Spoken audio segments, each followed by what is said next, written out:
Welcome, Ricky. This is the first time I've had to have a good chat with you since you got back from Vegas and obviously the Mayweather fight. So I'll just get straight into the questions, starting with the Mayweather fight. First question I've got for you is, prior to the fight, you looked your usual self and you insisted that Mayweather hadn't got under your skin. Do you still stand by that, or do you concede that he did? Yeah, of course I stand by that. I definitely stand by that. He got in my face at the weigh-in and he got in my face at the press conference, and it looked like a little bit of argy-bargy, but, anybody that was in the camp will turn around and tell you that when we left the weigh-in or we left the press conference, I was laughing my bollocks off, when we come out the press conference and the weigh-in and we went for a coffee. People that said that it did get under my skin, it's just, I think Floyd is a person who plays on confidence, and I don't normally get involved in mind games, but I think Floyd does, and confidence is a big thing. I think he likes to get under people's skin and try and get the edge, and all I was doing was, not letting him feel like he got the edge, so that's what it was. And anyone in the camp will tell you that after the press conference and after the weigh-in, we just left and went for a coffee, and we was laughing about it. In the fight itself, what if anything surprised you the most about Floyd as a fighter? Well, I knew he was fast, and having shared the ring with him, even more so, I feel he was fast. But I think if I could turn the clock back, maybe I'd been a little bit more, tried to be a little bit more patient. But when I was stood on the outside and trying to be patient, that's when he felt his quickest and he was nailing me. So I tried to close the distance, cover the gap, and I think it was working. But with each round that went by, I got a little bit more frustrated with the referee. And I have a lot of respect for Mr. Joe Cortez, but all I can put it down to is him just having a bad night, really, and everyone's entitled to a bad night. But unfortunately, I don't think I was able to fight my fight. Well, that sort of leads into my next question. A lot of the fans and media have commented that you didn't open up as much as you used to and didn't throw the leather that we're used to seeing you do. Was that because A, you aren't the fighter that you were, Mayweather was too good, or did the referee have a big... Well, there's no doubt about it. Mayweather was, the best pound-for-pound fighter in the world, and they can say, well, you should have done this. Well, it's easy to say that when you don't know, nobody knows what it's like when it's in there, and you are fighting a good fighter, a fast fighter. It was very good up close, but I just don't think, it was working all right for the first few rounds, but then it just all seemed to go. I think the frustration set in, and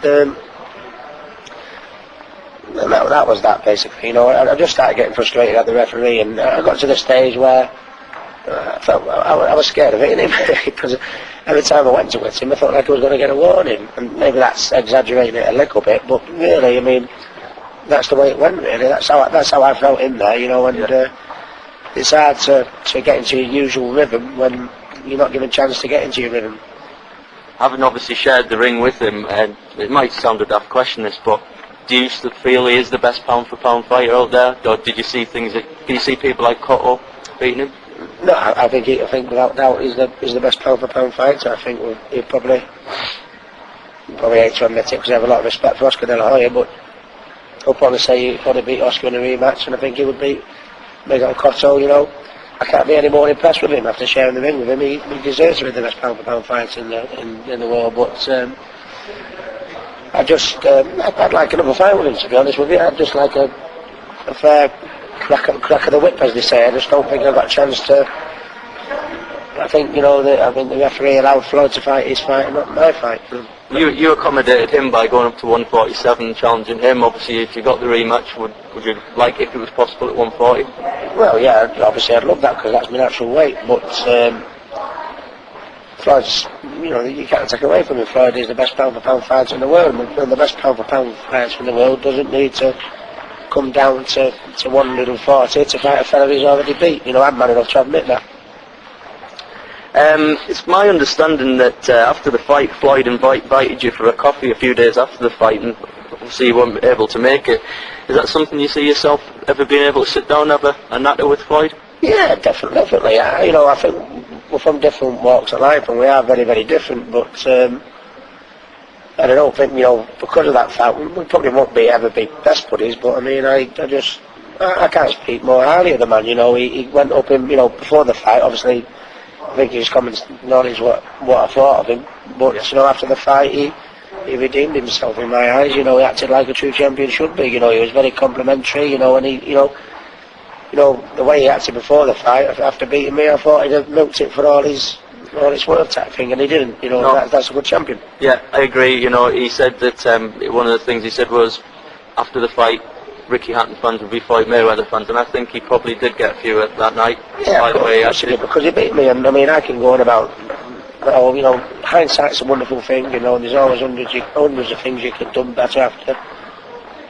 Tactically, there's things that I've done differently, but I think the one thing that galls me, I wish I'd have been on an even keel, and I felt I wasn't on an even keel, but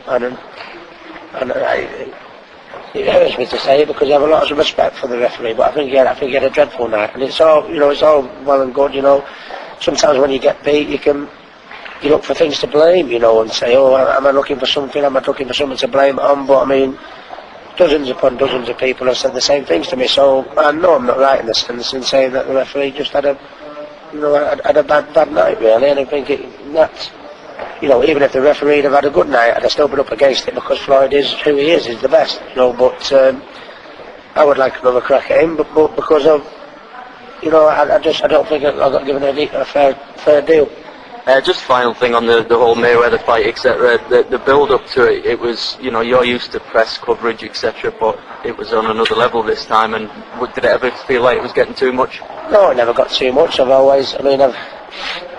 with the greatest respect to Floyd. I mean, Floyd is the best pound-for-pound fighter in the world. But I mean, I've been used to dealing with bigger crowds than Floyd, even though I'm not the best pound-for-pound fighter Floyd is. I think I've been used to dealing with bigger crowds. I mean, not quite to the extent of what happened in Vegas. I think I've been to Vegas watching Oscar and all the best fighters in the world, Marco, Antonio Barrera. I don't think, I may not be the best pound-for-pound fighter in the world, but I don't think there's a fighter out there that has a following that Ricky Hatton does. But it's something I've been used to, so Floyd has fought on bigger stages as me, but I think that was something that Floyd couldn't have, prepared for because he's not been used to that either. As good as he is, yeah. Or the band, not the band in first class. Okay, moving on, just obviously talk about media coverage. There's a few articles in the press. I think you've cleared them up in one other interview, but I just want to give you an opportunity to comment more on them. Our first article, apparently Joey Barton's going to be getting help with his temper off you. Load of rubbish. I mean, me and Joey are friends, and I get really, really embarrassed when I'm not saying I have a bundle of celebrity friends, if that's what you like to call them. But I mean, Joey is a good friend of mine, and he's got a lot of problems at the minute. But I dread picking up the paper now and reading what's going to be put in. I mean, I've never read so much